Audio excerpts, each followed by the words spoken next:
Hey YouTube, today I won my locals with this very skillful deck right here. It is Guru Dragoon, very skillful, I assure you.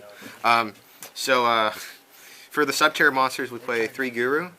This is the boss monster of the deck, Alistair, Candino, whatever. It's just, he gets you plays. If you don't see him, you don't play. We play 3 copies of Fiendus. This is like Ash Blossom, but better. It negates anything. And you just search her with Guru every turn.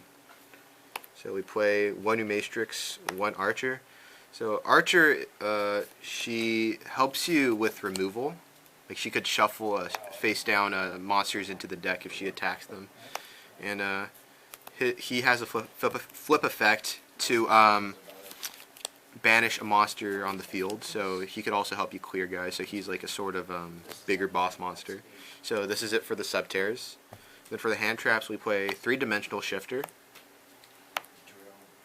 This card is really good. This can auto win you in a lot of matchups, and in any deck where you can play Shifter, you just play it.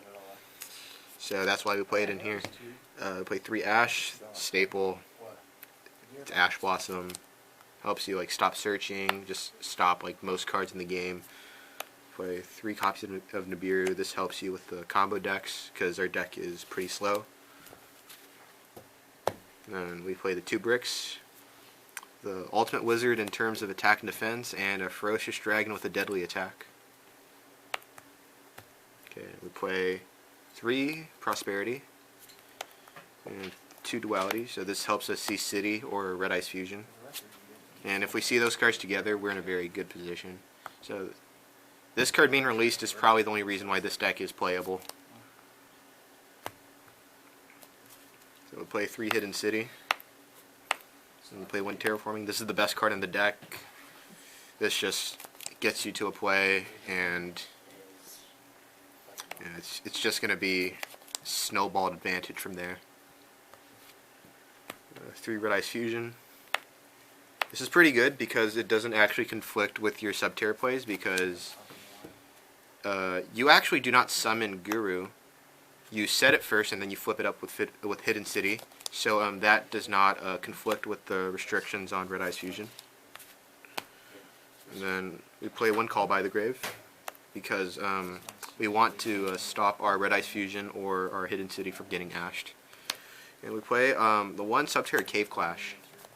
So this is actually pretty useful because, well, for one, it's a face-up Subterror card that turns your Guru's Book of Moon effect into a quick effect.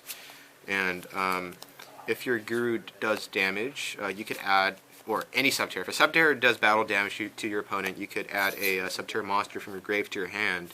So this is the only card that lets you recycle your Fienduses if you go through them all. But it's just pretty useful to have. It's just card advantage. This deck just like gains so much advantage if it gets going. And then that's it for the monsters. And for the traps, we play 3. There can be only 1. 3 Solemn Strike. So, well, this does not affect you at all because every card in your deck is a different type. This is just a solid going first card. Stops monster effect or a summon. Pretty standard. And then play 3 Subterror Final Battle. It has 4 effects and all of them are good, and it sets itself back, so this card is just bonkers. And for the extra deck we play a win condition, and we play a card that gets you to our win condition. So this is pretty good. So there's actually a way to make this very easily, so that's why we play the Striker Dragon. So turn 2, if we still have Guru up, we could flip the Guru to search a Fiendus. We could link the Guru into a Striker Dragon, use the Fiendus to summon the Guru back, and we could link the Striker Dragon and the Fiendus into a Anaconda to make Dragoon, and then that way we still keep a Guru on board. So this is just a cool little tech that I had in here. And then we play a Link Kribo. This is so we don't auto lose against dinos, because if they give us a token, we can't really play the deck because all of our cards target. And then we play Anima and Geonator. This is for if we ever want to like punish our opponents for placing their cards wrong. And then we just play like some other Link 2s and 3s and 4s. We don't really go into these all the time, but they're just utility cards. Like, this helps us out cards that we can't out with the deck. This could help us push for damage. And we also play a Zeus package in here for if we ever need to make Zeus with 2 Fienduses. So we could either... So the easiest way for this deck to Zeus is to use a Fiendus to summon back another Fiendus and to make the Mirrorlusk. And that way we just attack, and we stack Downward on top, and then we stack Zeus on top of that, so we have a 4-material Zeus. It hasn't come up, but most of the space in this deck is just pretty free. So like, I just decided to put it in there. But realistically, like, the only card from the extra deck you're ever going to make is the Dragoon.